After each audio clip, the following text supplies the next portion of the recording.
Oh, God. What happened? Oh my God! Oh my God! Oh my. Was on final approach when air traffic control asked the pilot to switch runways. Take runway 33. Yeah, we can do 33 from 6342. Confirm runway 33, runway 33 clear for land. We don't yet know the reason why. We also know that the US Army Black Hawk helicopter, like the one here, was on a training flight at the time. But that does not mean the pilots were inexperienced. Air traffic control asked them to maintain visual separation from the commercial jet. It appears not to have done that, and that will be the key question for investigators. Then there's the sensitive location of the airport at Reagan National. It is close to both Dulles International and Joint Base Andrews, along with the White House, the Pentagon, the US Capitol, and other key civilian and military facilities. It is an exceptionally busy air corridor.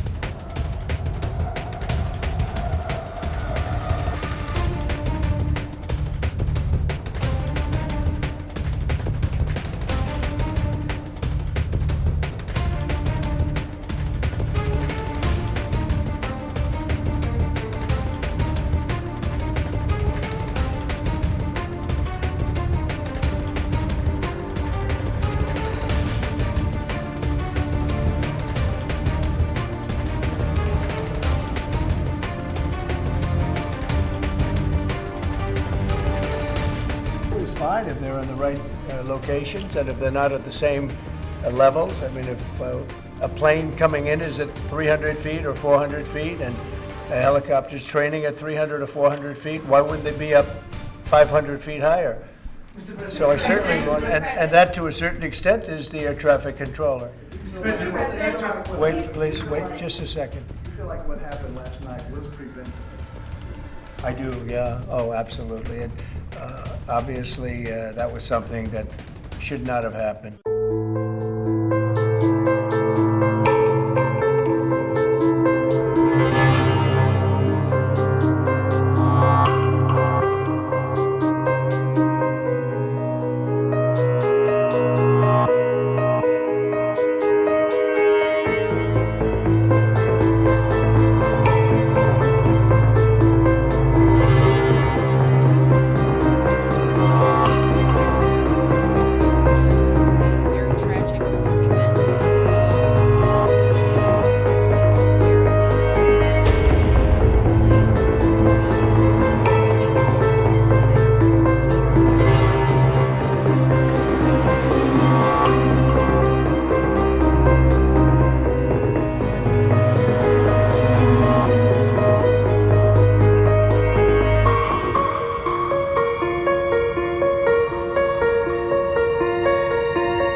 coming in there. But again, a helicopter and small aircraft, that's at least the information that we've had confirmed coming into there.